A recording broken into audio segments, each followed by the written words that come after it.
이건 정말 말도 안 되는 소리예요. 어떻게 이런 환경에서 사람이 살 수 있단 말이에요. 여기 자신이 기후생태 전문가라고 자부하는 한 남자가 있습니다. 이 남자는 세상의 모든 기후 데이터를 가지고 있으며 생물체가 그 안에서 생존해야 하는 전략에 대해 자신의 연구가 최고라고 믿고 있었습니다. 그런데 그가 이 나라의 혹독한 조건을 겪어본 뒤 그만 울고 말았다고 하는데요. 도대체 그가 뭘 보고 들었는지 함께 보시죠. 그럼 오늘의 사연 시작하겠습니다. 제 이름은 이반 페트로프예요. 저는 모스크바 국립대학에서 교수로 재직하면서 생태와 기후 환경을 연구하고 있어요. 저는 언제나 모스크바의 차가운 겨울과 엄격한 데이터로 이루어진 제 세계에 잘 적응하면서 살고 있다고 생각했죠. 러시아인들은 저처럼 혹독한 겨울 기후에도 잘 적응하는 뛰어난 민족이라고 믿었습니다. 저는 러시아의 기후와 러시아인들의 환경에 대한 정확한 데이터를 가지고 있으며 제 연구로 러시아의 모든 것이 명확하고 예측 가능하다고 믿으며 살았어요. 매일 아침 일어나서 대학에 가고 연구실에서 일을 마친 후 모스크바에 있는 따뜻한 아파트로 돌아왔어요. 인생은 단순하고 안전했어요. 저는 눈으로 보고 숫자가 말해주는 것만 믿었어요. 저는 제 생활이 만족스러웠고 제가 러시아와 러시아 국민들을 위해 뭔가 대단한 일을 하는 사람이라고 생각하며 스스로 자부심을 느꼈어요. 어느 평범한 날 학술 논문과 데이터를 살펴보다가 저는 잠시 멈춰 서게 만든 한 단어를 보게 되었어요. 그 키워드는 한국인 생존 전략이었어요. 처음에는 웃음이 나왔어요. 한국? 아시아의 그 작은 나라가 우리처럼 혹독한 조건에서 살아남을 수 있겠어요? 라고 생각했어요. 저는 한국이 자연 자원이 부족한 나라이고 지리적으로도 너무 고립되어 있다는 생각을 했습니다. 그리고 일제 식민지를 겪고 바로 이어진 6.25 전쟁으로 힘든 고난을 겪은 나라가 한국이라고 생각했어요. 그래서인지 한국을 떠올리면 방송 매체에서 과장스럽게 포장되었을 거라는 생각을 했고 한국인들도 일부를 제외하고 간신히 살아가는 사람들이 많을 거라는 생각을 했답니다. 그래서 한국인 생존 전략이라는 말을 들었을 때도 기후적인 요소보다는 경제적, 문화적으로 더 힘든 삶을 살아갈 거라는 상상을 했어요. 저는 지금까지 봐온 데이터들이 모두 옳다고 확신하고 있었어요. 왜냐하면 저는 수년 동안 극한 기후에 대해 연구해왔기 때문이에요. 얼어붙는 겨울과 무더운 여름에 대해 알고 있었어요. 제 조국인 러시아가 매우 춥기 때문에 극한의 추위가 생존의 가장 큰 시험이라는 것도 알았어요.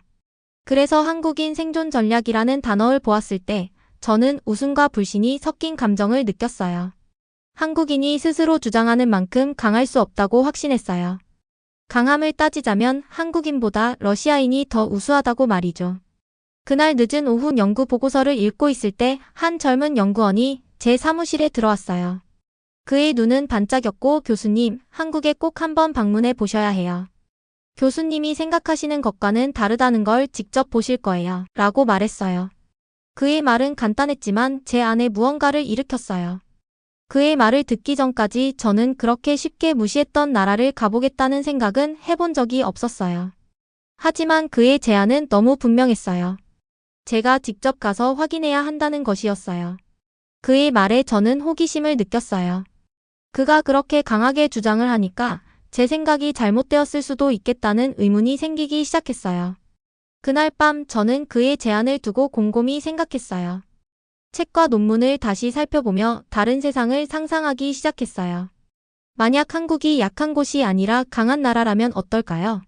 만약 그곳 사람들이 혹독한 조건 속에서 살아갈 방법을 찾아냈다면 어떨까요?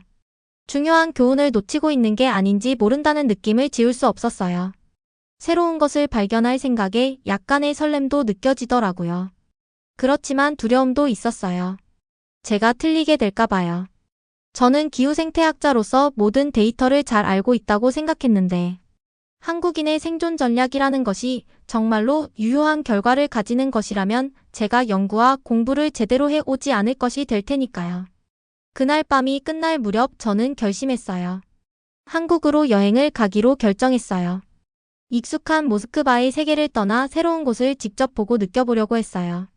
비행기에서 내리자마자 여러 소리와 냄새, 그리고 풍경으로 가득 찬 분주한 도시로 발을 내딛는 모습을 상상했어요. 사람들이 마스크를 쓰고 특별한 장비를 챙기며 매일을 버텨내는 모습을 상상했어요. 이런 상상을 하니까 한국 방문에 대한 결심이 더 강한 의지로 불타올랐어요. 다음 아침 저는 여행 계획을 세우기 시작했어요. 지도도 살펴보고 한국에 대해 더 읽어보며 그곳에서 무엇을 할지 고민했어요. 안전한 일상에서 벗어나 미지의 세계로 가야 하니까요. 하지만 오랜만에 여행이어서 그런지 기분은 좋았답니다. 여행을 떠나는 날 아침, 작은 부엌에서 커피를 마시며 저는 마음가짐을 새롭게 고쳤어요. 모스크바에서의 삶이 편안했지만 이제 새로운 것을 배울 시간이 되었다고 말이죠. 다가올 변화에 긴장도 되었지만 배우고 성장하고자 하는 강한 열망을 충전했습니다. 그런 기분에 이끌려 싸두었던 가방을 들고 서울로 가는 비행기를 타러 집을 나섰어요. 그렇게 집을 나온 저는 다시 집으로 돌아갈 때는 예전의 저와는 완전히 다른 사람이 되었어요. 제가 탄 비행기가 한국 땅에 착륙했던 순간을 기억해요. 이른 아침이었고 공기에 뭔가 다른 느낌이 곧바로 와닿았어요. 모스크바의 차갑고 상쾌한 공기 대신 습기와 옅은 안개가 섞인 공기가 모든 것을 부드럽고 흐릿하게 만들어줬어요. 저는 가방을 꽉 움켜쥐며 긴장감과 기대감을 동시에 느꼈어요. 공항을 걸어 나가면서 저는 주변 사람들이 차분하면서도 분주하게 움직이는 모습을 봤어요. 모든 사람들이 자신이 가야 할 곳을 정확히 알고 있었어요. 여행자들이 서로 미소를 지으며 다정하게 인사를 나누는 모습을 보았어요. 분주하지만 질서정연한 에너지가 느껴졌어요. 이런 모습은 제가 집에서 상상해봤던 복잡하고 혼란스러운 것과는 완전히 달랐어요. 마치 모든 작은 부분까지 완벽하게 자리 잡은 곳에 방문한 기분이었어요. 공항을 나서자마자 저는 도시의 생동감 있는 색채와 소리에 놀랐어요. 거대한 현대식 건물들이 거리를 따라 늘어서 있었고 밝은 간판들이 보도를 환하게 밝혀주고 있었어요. 사람들은 여기저기서 걸어다니고 이야기하고 자전거와 버스를 타고 다녔어요. 많은 사람들이 마스크를 쓰고 있었는데 단순한 패션이 아니라 보호를 위한 것임을 금세 깨달았어요. 이곳은 제가 지금까지 본 적 없는 스스로를 잘 돌보는 도시였어요. 택시를 타고 호텔로 이동하면서 운전사분께서는 부드럽고 정중하게 날씨와 도시에 대해 소소한 이야기를 나누셨어요. 창밖을 보니 자동차와 오토바이가 북적이는 거리와 사람들로 가득 찬 보도가 보였어요. 마치 모든 사람들이 자기만의 여정을 가지고 일정한 흐름 속에서 움직이는 잘 짜여진 연극을 보는 듯했어요. 높은 건물들은 반짝였고 도심의 옛 건물들도 세심하게 관리되어 있는 모습이었어요. 택시를 타고 이동하는 동안 저는 창밖 풍경을 자세히 관찰했어요. 마천루 사이에 자리 잡은 작은 공원들을 보았고 그곳에서 사람들이 벤치에 앉아 아침 햇살을 즐기고 있었어요. 길거리 상인들이 이동식 가판대를 설치하고 뜨거운 음식과 음료를 준비하는 모습도 보았어요. 자동차 경적 소리부터 지나가는 사람들의 다정한 대화 소리까지 모든 소리가 도시의 생동감 넘치는 리듬을 더해주었어요. 호텔에 도착하자 저는 깊게 숨을 들이마시며 안도감과 기대감이 뒤섞인 기분을 느꼈어요. 드디어 제가 한때 웃으며 넘겼던 한국 땅에 발을 들였다는 사실이 믿기지 않았어요. 체크인을 마친 후 짐을 들고 방으로 들어갔어요. 방 안은 자연 채광이 가득하고 단정하면서도 깔끔한 장식이 인상적이었어요. 창밖으로 보이는 모습은 네온 불빛이 서서히 어둠을 밝히기 시작하는 분주한 거리를 보여주었어요. 그날 저는 호텔 주변을 한 바퀴 둘러보기로 했어요. 가까이에서 도시를 직접 느껴보고 싶었거든요. 거리를 걸으며 모든 것이 얼마나 체계적으로 이루어져 있는지 눈에 띄었어요. 사람들은 일정한 줄을 이루며 움직였고 심지어 교통도 매우 질서정연하게 흐르고 있었어요. 한 무리의 학생들이 수업을 마치고 집으로 돌아가는 모습을 보며 잠시 멈춰 서서 웃음과 대화를 나누는 모습을 지켜봤어요. 그들의 형형색색의 교복이 회색 콘크리트의 생기를 더해주었고 그 에너지는 저까지 미소 짓게 만들었어요.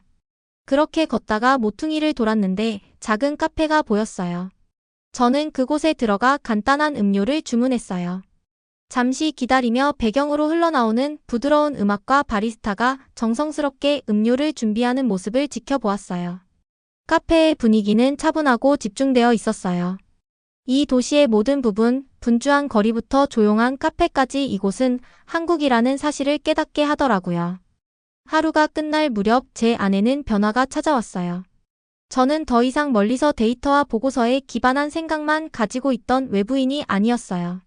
저는 새로운 세계의 경계를 넘었고 에너지와 질서, 그리고 일상에서 도전을 극복하는 독특한 방식이 살아 숨쉬는 곳에 발을 들여놓았어요. 제가 본 것들이 점점 많아질수록 한국이 단순히 고난의 장소가 아니라 사람들의 강인함과 창의력으로 만들어진 곳이라는 것을 깨닫게 되었어요. 제 도착의 매 순간이 교훈이었고 저는 이 매혹적인 새 세계에 대해 더 많이 배우고 싶었어요. 한국에서의 매일은 저에게 깊이 생각하고 느끼게 하는 새로운 도전들을 안겨줬어요. 저는 곧 여기서의 삶이 모스크바에서의 예측 가능한 일상과는 많이 다르다는 것을 깨달았어요. 제 생존에 대한 생각을 시험하는 많은 시련들을 경험했어요. 그리고 사람들의 강인함을 그들의 소박한 일상에서 보게 되었어요. 제 첫 번째 시련은 한여름의 매우 더운 날에 찾아왔어요. 호텔 방에서 나가기 전부터 더위를 느끼며 일찍 일어났어요. 태양은 이미 높이 떠 있었고 공기는 무겁고 찝찝하게 느껴졌어요. 밖으로 나오자 사람들은 빠르게 움직이고 있었어요. 많은 이들이 작은 선풍기를 들고 다니고 있었어요. 제 피부에 닿는 더위는 마치 벗어날 수 없는 따스한 담요처럼 느껴졌어요. 저는 어떻게 이 사람들이 매일 이 더위를 견디는 걸까? 라고 스스로에게 물었어요. 작은 시장 앞에 멈춰선 저는 상인들이 차가운 음료와 아이스크림을 팔고 있는 모습을 지켜보았어요. 한 젊은 남성이 지나가는 사람들에게 작은 물병을 나눠주며 더위에도 불구하고 환한 미소를 지었어요. 제가 마주친 모든 얼굴은 결연하고 더위에 대비된 모습이었어요. 저는 감탄과 동시에 조금은 압도당하는 기분을 느꼈어요. 이것이 바로 제게 주어진 시련이었어요. 실수 한 번에도 위험을 느낄 만큼 혹독한 날씨와 마주하는 것이었어요. 다음 시련은 겨울에 찾아왔어요. 한 추운 아침, 밖으로 나서자 매서운 찬바람이 저를 맞았어요. 기온은 영하로 떨어졌고 제 입김이 하얗게 피어올랐어요. 사람들은 얼어붙은 보도를 조심스레 걸으며 신중함과 자신감을 동시에 보여줬어요. 저는 한적한 모퉁이에 서서 옷을 뚫고 스치는 찬바람에 몸을 떨며 서 있었어요. 많은 사람들이 두꺼운 코트와 얼음길에 적합한 특수 부츠를 신고 있었어요. 그들은 또한 집에서 난방 매트와 담요를 사용했어요. 그 순간 저는 이 사람들이 단순히 생존하는 것이 아니라 추위 속에서도 번영하고 있다는 사실을 깨달았어요. 어느 날 동네 카페에서 집으로 돌아오던 길에 건설 현장에서 일하는 노동자 무리를 보았어요. 무더위도 혹독한 추위도 그들의 열심한 일을 막지 못했어요. 그들은 마치 모든 동작이 잘 짜여진 계획의 일부인 양 빠르고 효율적으로 움직였어요. 저는 잠시 멈춰 서서 그들을 지켜보았고 그들의 쉬는 시간조차도 일정하게 정해진 짧은 휴식 시간으로 조직되어 있다는 것을 확인했어요. 그들의 일상이 철저한 준비와 결단력으로 이루어져 있다는 신호였어요. 한국인들에게 또 다른 시련은 복잡한 대중교통을 이용하는 것이었어요. 처음 지하철을 탔을 때 사람들로 가득 찬 열차에 긴장하면서도 모든 것이 질서정연해 보여서 놀랐어요. 모두가 자리에 앉거나 명확한 줄을 서 있었고 움직임마다 차분함이 느껴졌어요. 저는 조심스럽게 사람들의 흐름을 따라 타고 내렸어요. 처음에는 이렇게 붐비고 규율 있는 군중에 익숙하지 않아 당황했지만 곧 적응해 나갔어요. 지하철은 단순한 이동수단이 아니라 인내심, 주의력, 그리고 협동심을 배울 수 있는 살아있는 강의실이었어요. 매일 작은 시련들이 쏟아졌어요. 상황이 아무리 어렵더라도 여기 한국 사람들은 결코 침착함을 잃지 않았어요. 그들은 명확한 마음가짐과 차분한 심장으로 문제를 마주했어요. 이러한 경험들은 제 시각을 서서히 바꾸기 시작했어요. 저는 각 시련이 장애물이 아니라 하나의 교훈임을 깨달았어요. 저는 속도를 늦추고 자세히 관찰하기 시작했어요. 현지인들에게 질문하고 그들의 이야기를 들으며 그들의 방식을 이해하려고 노력했어요. 그래서 저 역시도 제게 닥쳐오는 모든 어려움은 창의력과 회복력으로 맞서게 됐어요. 마치 한국인들처럼요. 저는 이러한 순간들을 노트에 기록하며 하나하나 잊지 않으려 애썼어요. 이 새로운 세계에서는 모든 도전이 성장과 배움의 기회였어요. 마치 생존에 관한 거대한 실험에 참여한 기분이었어요. 제 불편함과 두려움에 맞서면서도 동시에 강인함과 희망을 발견했어요. 한국에서의 하루하루는 단순히 견디는 것을 넘어 새로운 것을 배우고 앞으로 나아가는 용기를 가지게 해줬어요. 한국에서의 시련을 겪으며 제가 깨달은 점 중 하나는 단순히 사람들의 의지뿐만 아니라 그들이 만든 최첨단 기술 덕분에 생활이 가능해졌다는 사실이었어요. 어느 날 저는 한 대기업 전자제품 매장을 우연히 방문하게 되었어요. 그곳에서 저는 마치 미래의 생존 실험실을 보는 듯한 느낌을 받았어요. 한국인들은 계절마다 침실을 마치 리모델링하듯 변신시켰어요.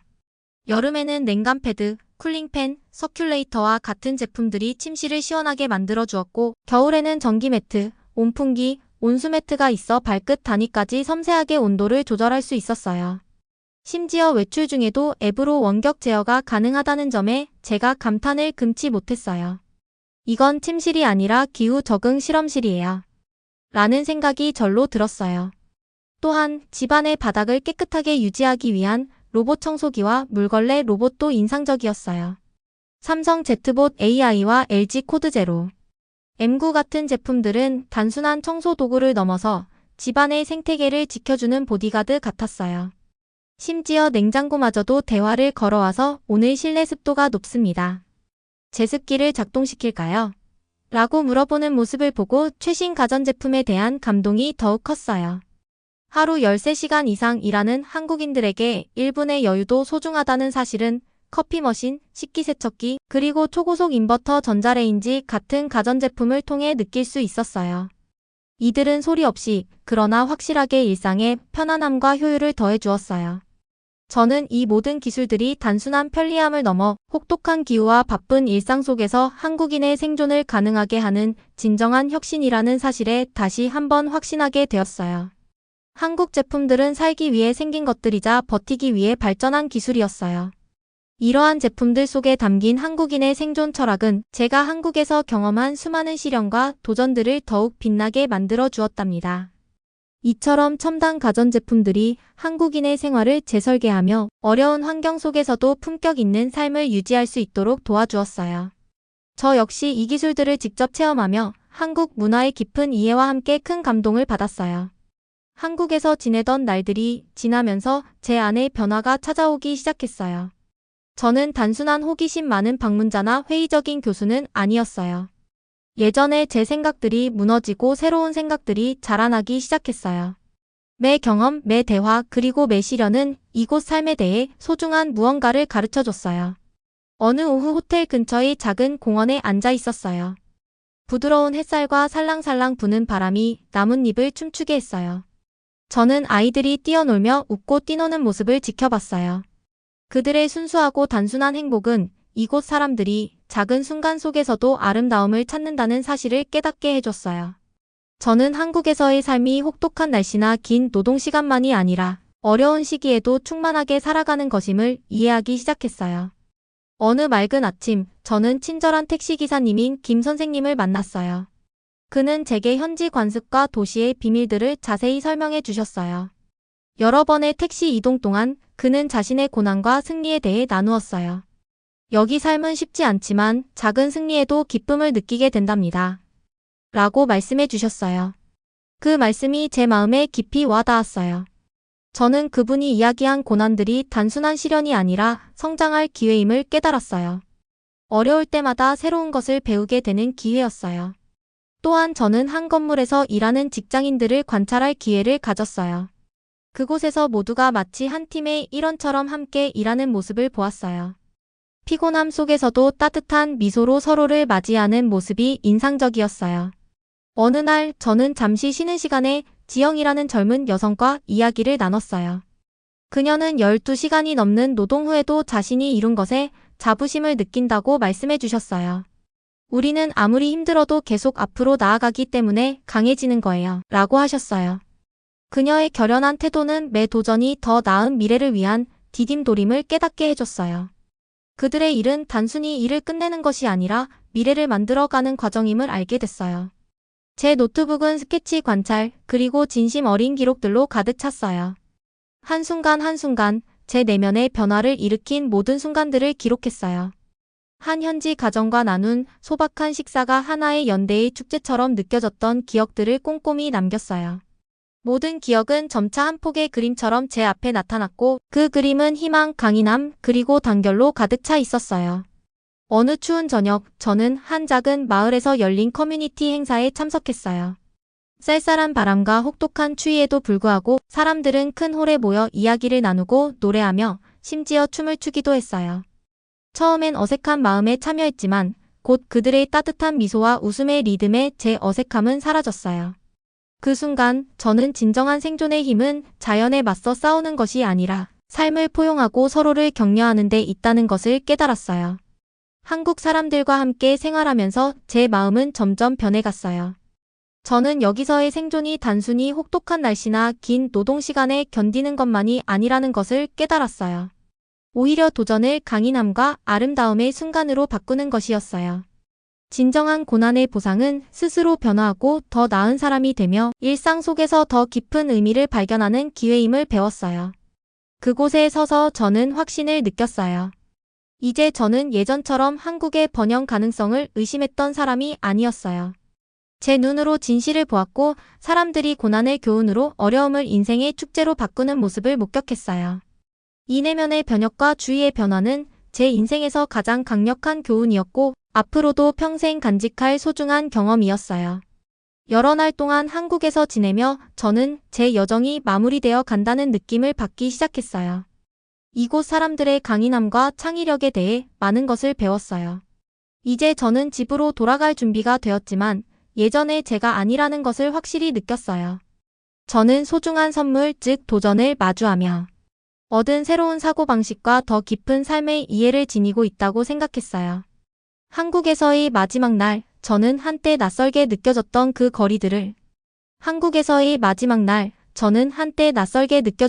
거리들을 천천히 걸었어요.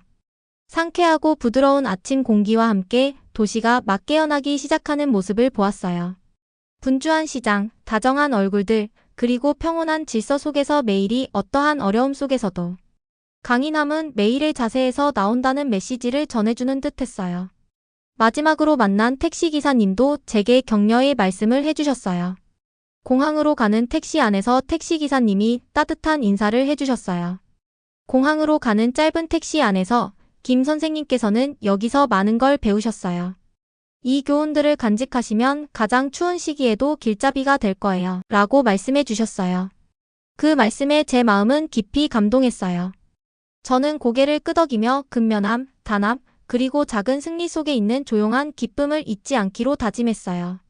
공항에서 비행기를 기다리며 주변을 둘러보았어요. 가족들이 미소를 나누고 지친 노동자들이 서로 도와주며 낯선 이들마저 다정한 말을 건네는 모습을 보았어요. 이 모든 장면은 한국이 단순히 혹독한 날씨나 긴 노동 시간의 나라가 아니라 서로를 지지하며 모든 도전을 함께 극복하는 공동체임을 깨닫게 해줬어요. 러시아로 돌아가는 비행기 창가에 앉아 저는 광활한 하늘을 바라보며 제 마음속에 자리 잡은 변화들을 곱씹었어요. 무더운 여름날, 결연한 걸음으로 움직이는 사람들, 그리고 추운 겨울 아침 모두가 용기를 내어 한 걸음씩 내딛는 모습을 기억했어요. 활기찬 지하철 함께 나눈 식사, 그리고 그 과정 속에서 피어난 뜻밖의 우정들. 모두가 제 마음속에 작은 빛으로 남아 앞으로 나아가게 하는 희망과 목적의 메시지를 주었어요. 드디어 집에 돌아왔을 때 친구들과 동료들이 따뜻한 미소와 궁금한 눈빛으로 저를 맞아주었어요. 저는 한국에서 본 일상의 기적들, 지혜를 나눈 택시기사님, 오랜 시간에도 미소를 잃지 않은 직장인들, 그리고 모든 어려움 속에서도 즐겁게 뛰노는 아이들의 이야기를 들려드렸어요. 저는 생존이란 혹독한 조건을 견디는 것뿐만 아니라 그 도전을 더 나은 삶으로 바꾸는 과정임을 설명드렸어요. 저는 배운 것들을 나누고 싶어 노트에 제 경험들을 하나하나 기록했어요. 제 여정은 단순한 개인적 모험이 아니라 인생의 고난이 우리를 무너뜨리기만 하는 것이 아니라 함께 극복해 나갈 수 있다는 교훈임을 전달하고 싶었어요. 그 후 소규모 모임에서부터 점차 큰 자리에서 제 이야기를 나누기 시작했어요. 제 이야기를 중학생도 이해할 수 있도록 쉽게 풀어 설명하며 두려움을 마주하고 새로운 도전에 나서면 우리 모두 변화할 수 있다는 것을 전했어요. 저는 여러분 모두가 함께 노력하면 어떤 장애물도 극복할 수 있다고 믿었어요. 이제 따뜻한 제 방에 앉아 한국의 밝은 거리와 제게 많은 것을 가르쳐준 웃는 얼굴들을 떠올려 봅니다. 저는 인생에는 언제나 발견해야 할 소중한 교훈들이 기다리고 있다는 것을 잊지 않기로 다짐했어요. 그리고 제 이야기를 듣는 모든 분들께 성장의 여정은 결코 끝나지 않는다는 약속을 드리고 싶어요. 우리 모두는 뜻밖의 곳에서 강인함을 발견할 수 있고 때로는 가장 놀라운 모험 속에서 가장 큰 교훈을 얻는 법임을 믿어요. 오늘 사연이 재밌으셨다면 좋아요와 댓글 많이 달아주세요.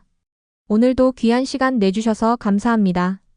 다음에 더 재밌는 사연을 여러분께 전달해 드리도록 하겠습니다. 지금까지 감동까치였습니다. 영상이 마음에 드셨다면 구독과 좋아요 부탁드리겠습니다. 감사합니다.